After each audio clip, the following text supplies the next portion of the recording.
Good afternoon, one and all. So at the outset on this fine afternoon, I would want to introduce and welcome our guest for today, also our student, Mr. Prithvinath Gaud, who has secured All India rank 541. And giving a brief intro about him. So he hails from Telangana, Vanaparthi district of Telangana. And he's a doctor by profession who has completed his degree as an MBBS from Osmania University. And his optional for the previous attempt was anthropology. And as you all know, he has secured All India rank 541. So without wasting more time, so I would want to ask Mr. Prithvi to take over the dais and give a session as to the examinations, and probably even you might be having a lot of doubts, so you can ask them all. So here it is to Prithvi then. Good afternoon, everyone. So all of you are going to give 2022 attempt, or some of you have given yesterday? Anybody has given prelims yesterday? No, right? You have given. Okay. So yeah, for people who are wondering who he is, yeah, that's me. That is the interview look. Everybody should go like that very formally. Okay, coming to about myself, as told, I have done my MBBS from Osmania Medical College in Hyderabad, and after my internship in 2019, I started preparing for UPSC. And Pavan sir, Sagar sir, Gaurav sir, these were my first teachers. Pavan sir for polity, Sagar sir for economy and ethics, Gaurav sir for environment and geography.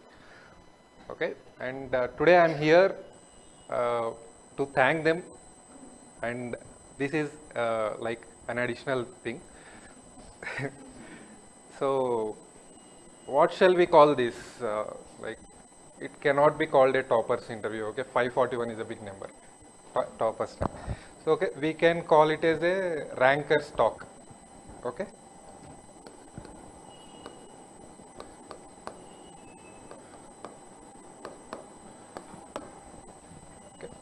What it is like to be in the PDF, final PDF list. I would like to share that with you first. Like on September 25th is the day of our results.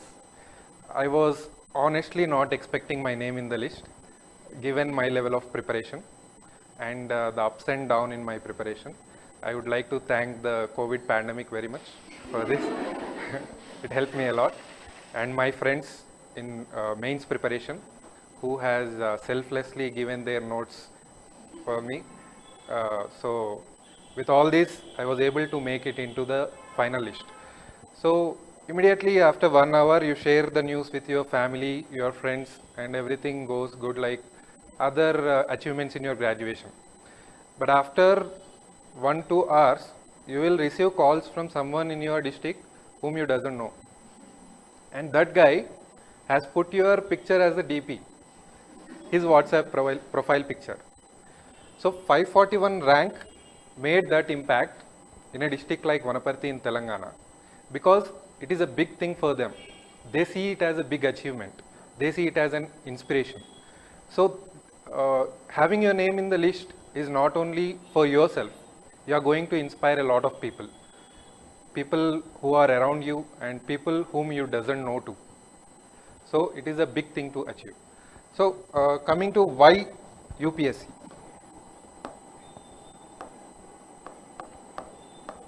Civil services.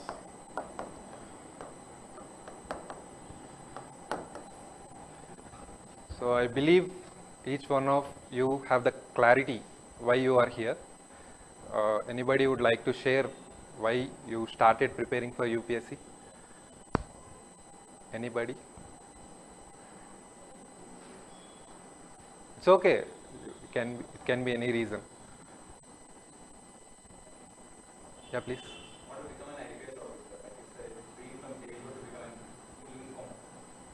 Okay, you want to become a specific service officer.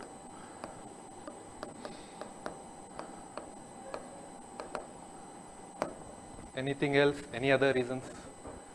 Any broader reasons? Like service orientation, want to face the social issues and solve them. right? Okay, so what it costs to have these dreams come true? See, imagine this is the shore and you are here. On this side of the shore, you have many paths which are very definite. Like if you go 10 kilometers in this path, you will reach some point X. And go 20 kilometers in this path, you will reach some path Y.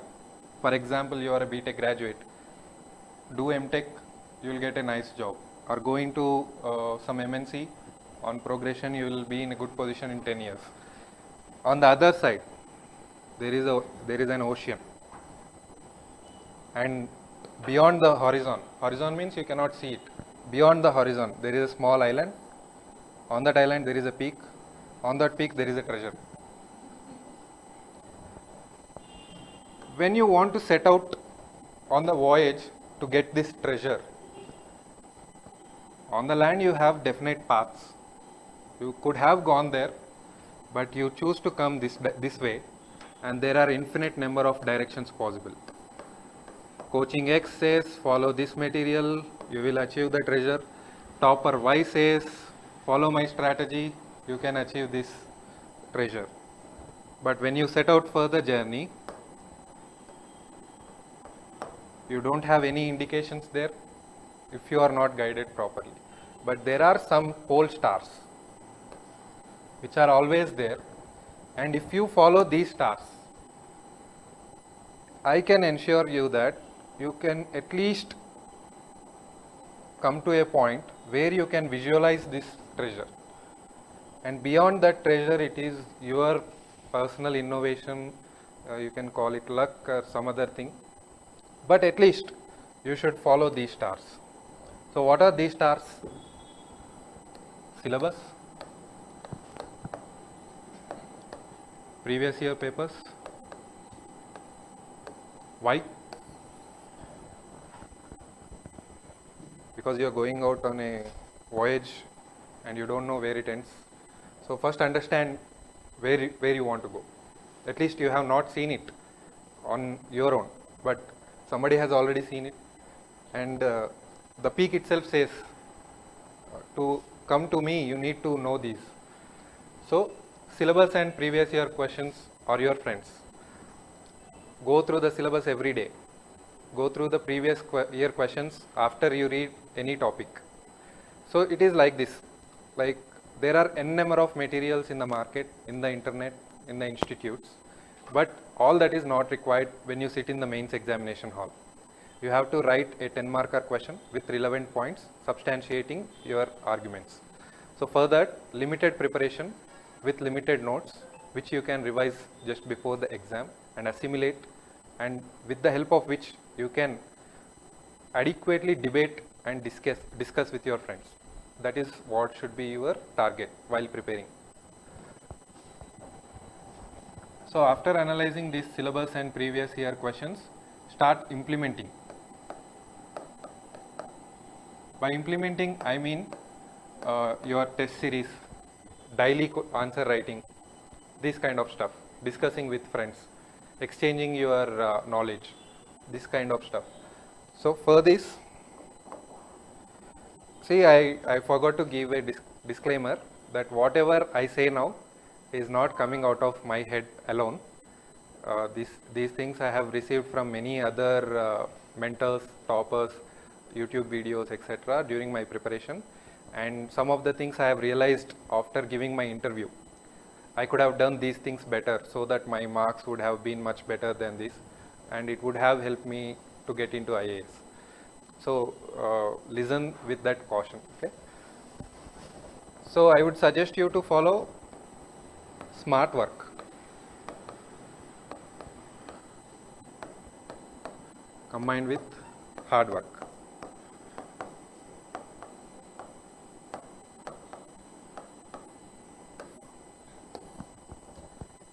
You will get the right to blame your luck if you are not able to make into the final list, only if you have done both of this.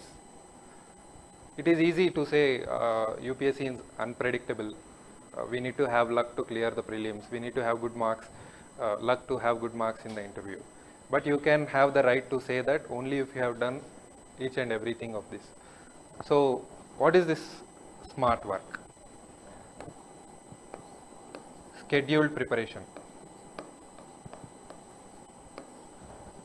Your preparation should be scheduled for this day, this hour, this week, this month, and the coming 3 months. That way only you can keep a track of your preparation, and you can complete the targets within the stipulated time. And secondly, monitoring.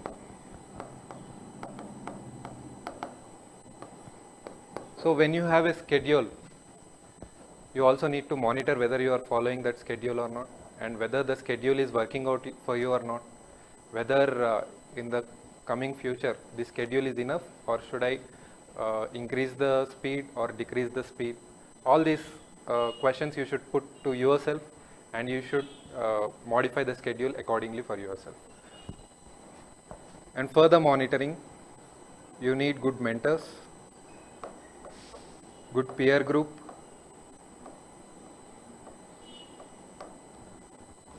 mentors. Anyway, you are in an institute and you have Pawan sir, Sagar sir, Gaurav sir. You can take their help. And peer group. While selecting the peer group, be very careful. Don't get into political discussions, sports discussions, like the way we do at our homes with friends in general. Always, in whatever you do, even in peer discussions, keep the syllabus in your mind. Think that I am speaking a sentence now, is that useful for my exam, whether it is prelims, mains or interview? Will I be able to accommodate it anywhere in the exam process? Otherwise, there is no use for such discussions.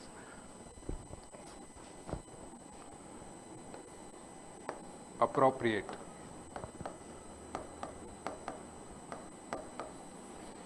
Your preparation should be appropriate. As I told, when you are going into a voyage, you don't have a proper direction. If you are putting your efforts in the wrong direction, you could have worked more than the All India rank 1 topper. But if your efforts are in the wrong direction, it will not yield any fruits. So make sure your efforts are appropriate. If you are, for example, now you know the syllabus of GS 1, 2, 3, 4, essay and optional. So let me take a day or an year, 1 year of preparation.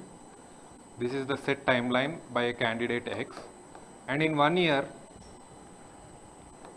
he read optional for 8 months, and he thought after clearing the prelims I will take care of the rest.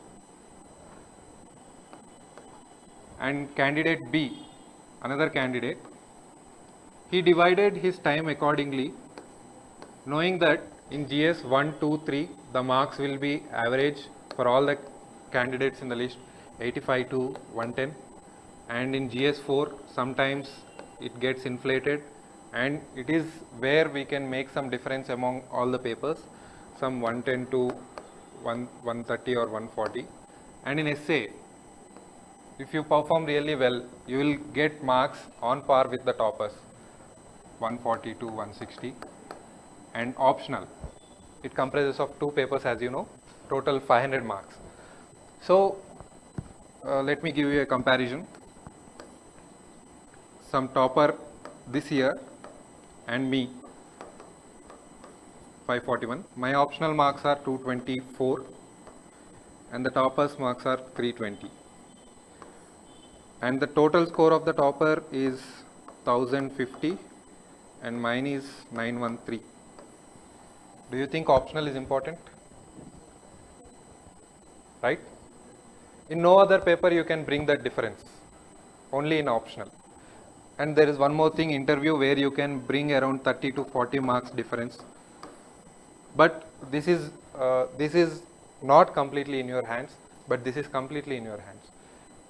My personal opinion, among the 3 stages, prelims, mains and interview, mains is the thing which is completely in the candidate's hands. and which he can improve.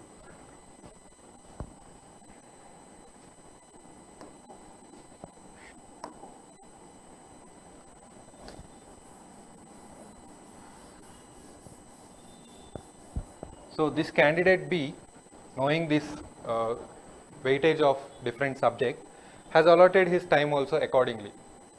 He joined optional course in the beginning of the year itself, and in between optional he started ethics. He completed it to that extent that he wrote a test series in 3 months, one test series in the beginning with the basic preparation. You don't need to be pro for the beginning test series. You just need to be acquainted with the syllabus and terminology. And he knew that there is an overlap between main syllabus and prelims syllabus, and there is no separate preparation for both. So he started preparing on the basis of mains syllabus till 3 or 2 months before the prelims, while occasionally giving some prelims tests which are conducted in the institute. And he also used to write some 2 or 3 mains answers from the topics which he read on a daily basis. So after all this process, whom do you think will have a greater leverage in the exam? The candidate one who thought optional will give him life and he thought he can take care of the rest after the prelims, or the candidate two who is well prepared even before the prelims? Prelims is only a like gate pass for him, qualifier, and he is ready to write a test series after the prelims. And unlike me, who did not have any notes for the mains and was searching for mains notes after clearing prelims, so that I could not write test series for optional. I could not manage the time and I could not write the test series of optional. So if you have completed the optional before the prelims is a green signal for you. Go ahead, take a test series and start writing mains and optional test series. That is how I think a preparation which can help you to be in the list should be.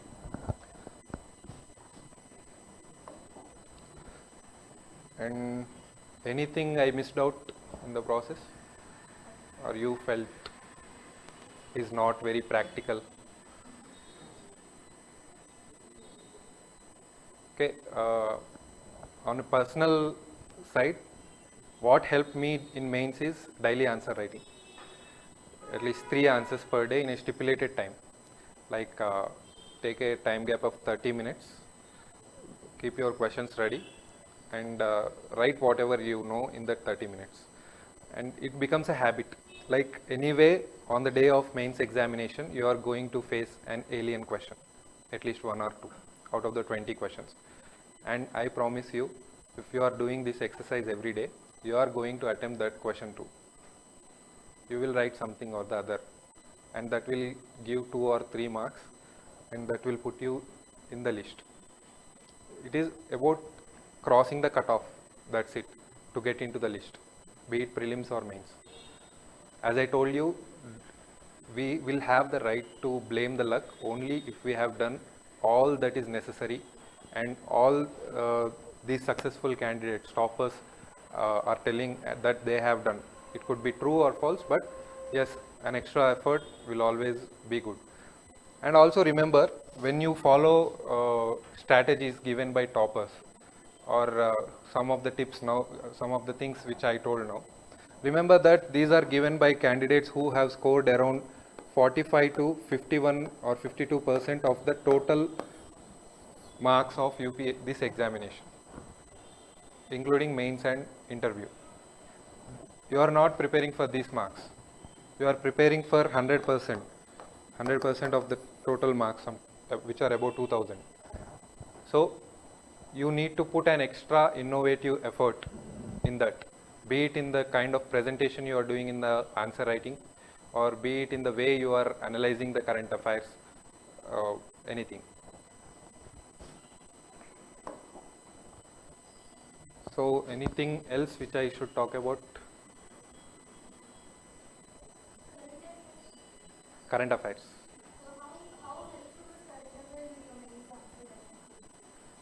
See, like I said, first you need to have a very good idea of the syllabus.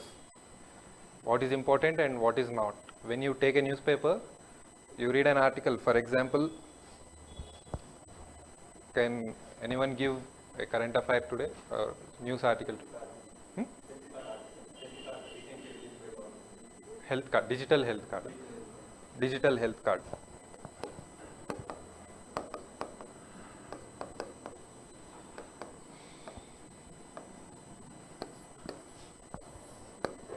So you read an article about digital health card. Now you need to understand whether it is useful for your examination or not. Keep prelims aside. Think in mains perspective. All the current affairs in mains perspective. So digital health card, science and technology, health GS subject. It could be an essay topic. Okay. And what else? In GS again, quality, privacy issues. Okay. And again you can go into depth of this current affairs, like is it already present in any other government, in any other country? What are the advantages, what are the disadvantages, and what are the future prospects of this? Does India really need a health card? If it needs, what should be there and what should not be? So all these things, what are the outcomes which a normal citizen can expect? This is also one aspect. Whenever you read a new government initiative or policy outcome, think in this perspective. How is it going to impact me or people around me as average Indian citizen? So that will help. This approach will help not only for the mains but also for the interview. We, as a group of students who cleared mains, we struggle to get this perspective because our mains perspective is like one introduction, body, and then conclusion. But when you go into the interview, you never know what they are going to ask. As I told, they might ask, if you utter the word digital health card, they might ask, so what are the issues in digital health card? Is there any country which has already implemented? What are the problems faced by that country? So you can decide on the depth where you need to stop, and always remember, discuss such things with your peers. That will help for you to retain. Never think that whether I will get a direct question in mains about digital health card or not.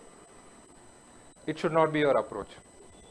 It is like you are going to read a set of things, call it a basket. You are going to have a big basket before the exam, and this basket does not have any compartmentation. Like this part is for GS1, this is for GS2, this is for GS3, this is for essay. No. Every topic can be used in every other paper also, especially in case of essay and ethics. In essay, you can take inputs from all the GS subject you have learned. In ethics also, you can take inputs from the GS related current affairs and put as examples in ethics also. And in essay, you can take the concepts of ethics and build up your arguments. So this is totally interconnected. Don't see it in silos, and don't see what is the benefit of this particular current affair, like what is the definite benefit. There will be a benefit. You should just assimilate it. You could get a question, what are the recent innovations in the health sector in India? Can't you cite digital health card as an example? Right? That should be the approach. That you will get slowly in the process of answer writing. You don't have to worry like from now itself.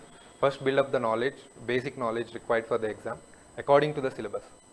Don't go beyond the syllabus. I will give one more example which I realized just the day before mains examination. Like I was not very curious about the syllabus. I was following the institute's classes and standard books. But just the day before exam, consider it as my luck. I opened the syllabus and I saw a particular term called Indian diaspora. This is a separate term given in the syllabus chart. So I thought, why can't we expect a question from this? I immediately opened the net and read an article about this, and we got a question in the mains examination. I wrote that. So there will be, in polity, we take Lakshmikant and read it page to page. But what we have to do after that, go to the syllabus chart. Individually, you take the weightage. There is a separate words given, that comparison of constitutions of different countries. That is very clearly given that you can expect one question in this particular subtopic. So you should focus on that more. You cannot say after the prelims that I only know so and so points in British Constitution versus Indian Constitution. I don't know about the other countries. He has clearly given that I will ask from any country. So at least prepare few important countries asked in the previous papers, and which are in news bilaterally based on the constitutional comparisons. And how to make notes, that could be your out.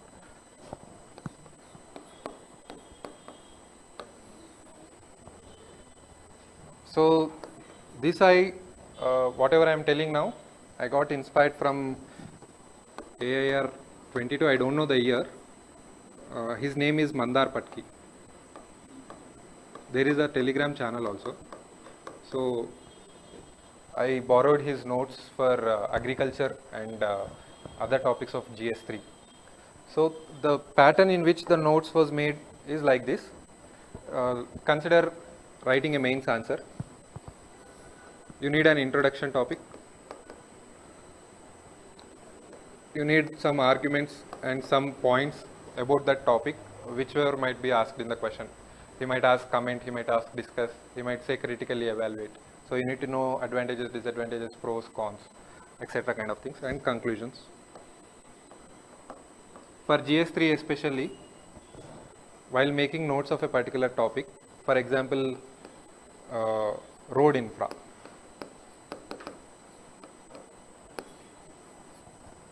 Data points.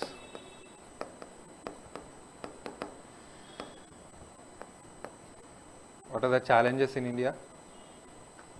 Challenges or issues? What is good in India about this particular thing? And by challenges, you can also say what can be improved. And different committees and their recommendations regarding the same.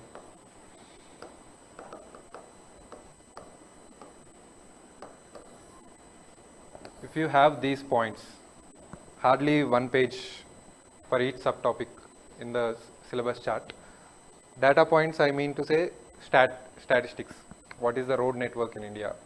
How many kilometers of road are laid per every hour or a day? And what are the areas geographically, how it is different? Are there any inequalities? What are the challenges? So one or two committees, one or two major recommendations of these committees. How can you put these notes into this answer? So on any topic asked on road infrastructure, you can start with a data point if it is relevant to that question. In India, India has the largest network of road density, such kind of thing. And this part will help you to do the arguments in the body for whatever the question asked. And the committees and the recommendations, you can give the recommendation as your own, like this and this should be done for further progress. Or so, and you can also name the committee. So and so committee has told that this has to be done in this respect. This gives, I can call this an average answer. For 10 markers, we can expect 3 to 6. 3 is the minimum. I think 6 is the maximum. Maybe sometimes you might get more also. To get this minimum, this will help. And if you are properly remembering and implementing, you will be somewhere in between. If you have done some innovation, I think you will be here. Understood, right? So I think that's how it should be, notes and translation into implementation on the paper. Like again, whatever you write on the paper, think in the perspective of mains and interview, whether it is useful, whether it makes sense or not. Don't dump everything which is present in the internet, and there could be n number of articles on this particular topic, any particular topic you are, but all that is not required. Do the limited preparation. You basic questions which arise, you try to answer those questions. And yeah, one more example I will give. Aryan Khan, Shah Rukh Khan's son, his name is Aryan Khan, right? So this is going on in the news, right? So what are the questions which you thought of, or which you take time and think? What are the questions you can think of this incident which will be useful for the examination? Narcotics. This is a part of internal security issue. Then judicial proceedings regarding such cases.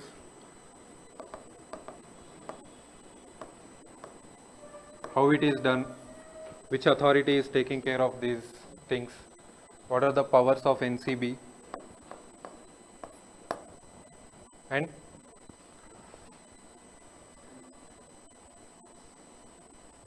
yeah, narcotics is again a bigger topic, so you can again dwell into it, like why such problem is still prevalent in India, what is the supply chain, what are the international relations with respect to this golden crescent and golden triangle. So this becomes an organic way of revision also. You already know the golden crescent and golden triangle, whether you might have read it for prelims perspective or other, but you have to put it here, you have to revise it here. This is an organic way, you don't plan for it, you should revise in this way. And what else? How it is going to affect the social infrastructure, societal infrastructure, and what else? What are, if there are any significant judgments which are going on in the previous 1 year regarding the same topic, that also you can look into. Sometimes they are asked directly. In prelims also we are seeing they are asking such things. And what else? Any such bodies. We often see NGT has warned so and so state government to take action and so environmental issue. So have you read such articles so far in the newspaper about NGT? No? National Green Tribunal. You might have read, right? Okay, you'll read at least in the next few days. So when you read such articles, understand what is NGT. Is it a constitutional body, statutory body? What are the powers? What are the laws from which it derives these powers? And ambit. So all these things you should look, and that helps in revision also. I left the SMART in between. Yeah. This R is revise and repeat. The subjects are very volatile. As you discuss, you build upon this subject, and as you write and practice, you know how to implement the subject you have gained. T. T is the technique. Techniques will give you the extra edge. Techniques with respect to answer writing presentation. You might have already seen on YouTube the flow chart presentations, diagrams, etc., etc. It is up to you, like which you feel comfortable, which you feel you can better convey the subject to the examiner. Think in the examiner's perspective. Like if I give some answer copy for you to evaluate, which one would you like? Something which is written in lengthy paragraphs or something which is given in flowchart? Flowchart will be easy to understand. So think in that perspective whenever you are writing an answer. Is it easy for the other guy to understand? Then you will know which one is better. And techniques, you will hear a lot of things about prelims examination, about the techniques like elimination techniques, intelligent guessing techniques. But I have also given this year prelims. What I understood from the two papers I have written is that if you go with conceptual clarity in polity, economics, and current affairs of environment, you will come on to that level playing field if you make no mistakes in these questions. And later on, your current affairs will help, your intelligent guessing will help, and your luck will help. So first focus on these things, parallelly doing the current affairs and some of the other test series. I used to follow current affairs like in the morning I used to read newspaper 2 hours and note down things like whichever makes some sense, like NGT or this narcotic drug issue, something or that. Then in the evening again, I used to open any website. There are some big institutes who are very regular in updating the current affairs on a daily basis. So follow one or two such institutes. I used to open that website, and the good thing is they give the current affair and they give the static part associated with it. So here also your revision happens again. Especially for polity and economics, this is very helpful. You don't have to mug up the articles on a single day. Don't strain yourself so much. You have 1 year long preparation to sustain. So in that 1 year process, you will assimilate these articles and it will be very easy for you to remember. And they also used to give 5 or 10 questions depending on the type of website. So I used to do those questions. I didn't make any notes of these, but at the end I used to take the compilation monthly or yearly and read. So that was for the current affairs. Yeah, anything else about current affairs? No? Interview. So this interview was for 30 minutes. Smita Nagaraj ma'am board. So it was my first interview. Obviously I was nervous, but we prepared pretty much good. As a group of 5 students, I told you, we prepared well and we got ample time for that to lose all our inhibitions and to understand how to speak and convey. Like for interview preparation, from this point of time, I would suggest you to do some preparation, like start speaking positively. Like you don't say that India is facing an electricity crisis at present because the policies in the past were not appropriate or the citizens are not responsible. This goes in a negative sense. You can say that if the citizens' awareness is created and citizens use the powers responsibly, sustainability can be achieved. This comes in a positive way. Even in your discussions with your friends, imagine that you are explaining it to a professional candidate in a well-organized manner, not random. It becomes very difficult. We face that problem. Like we might know the subject, we might have the points, but to put it in an organized way, it becomes difficult. Practice doing that now in your discussions. And other than that, in-depth analysis of current affairs is anyway required.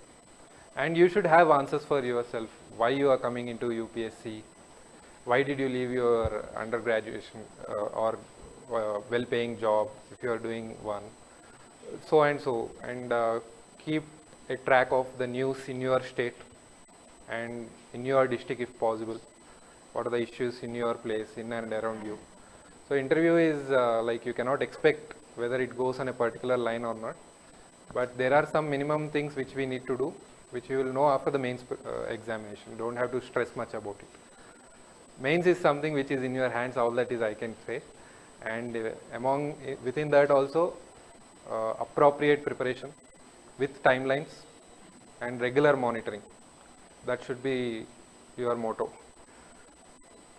Like just understand the value of time which we are going to spend in this preparation.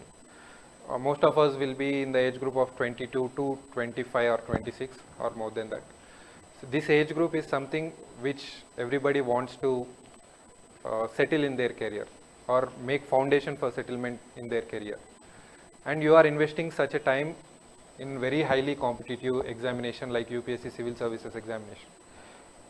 Some come with a plan B, that if not Union Public Service Commission, I'll go for state. If not that, I'll go for banking examination because syllabus is much or less the same thing. And for those also who are coming with plan B, fix your timelines beforehand. That way you'll become more like conscious about the time. You will be on your toes. Like if you fix your timeline like I should do it by 2023. You will do everything you can to give 100% in that attempt. If you come with the mindset that usually this examination takes 5 attempts, let me prepare for 5 attempts, it is not going to work. Your time is not that worthless to waste on such kind of interpretations. So understand the value of time you are spending it. Spending for UPSC itself increases the value of that time. Obviously, the preparation will make you a better person, better social outlook. If I were in my medical college doing my post-graduation, I would not have thought about this Aryan Khan or something or other thing. I would have been doing rounds, learning my subject, thinking about to clear my practicals and everything. See, that way it becomes narrow, especially for doctors. I know my community, so I am saying that. So you become a better person. You become a better aware citizen. You can take informed decisions. But spending 5-6 years only for that is not worthy, I guess. So whatever you are spending the time, make sure you are making fullest use of it. Don't waste, don't get diverted to other things and all the stuff. Everything you speak, everything you do, if it is related to the preparation somewhere or the other, then that will help you to claim the luck. That's it. Any other specific questions you have? And one more thing I wanted to mention. Most of the institutes which are preparing students for this examination are IAS institutes. But in UPSC, for the examination we are writing is conducted for many other services. Does anyone know the number of services? Yeah. So know about each and every service when you have free time. That will help in the preparation outlook also. And at the same time, it will not be a shock when you get 541, and you should agree that you are not going to be an IAS officer or IPS officer, and you will get some other service like Indian Defence Estate Service. Know about that service also. Like most of us ignore this. We think that we are writing only for the IAS examination. Be aware of the fact that this is the thing. And also be aware of the fact that after giving everything for the preparation, if you are not able to make it, it's not your mistake. It's not your mistake. Because if I say I have 541 rank, it is not only the 540 members who are ahead of me who have done better. There are many thousands of people who have done much better than me, prepared much better than me, who are more eligible than me, be in personality wise or knowledge wise and everything. Something or the other doesn't have worked for them. So you should not blame yourself if you have given everything for the examination. It will be useful somewhere or the other place, and you will become leaders somewhere or the other. Yeah, that's what I have to say.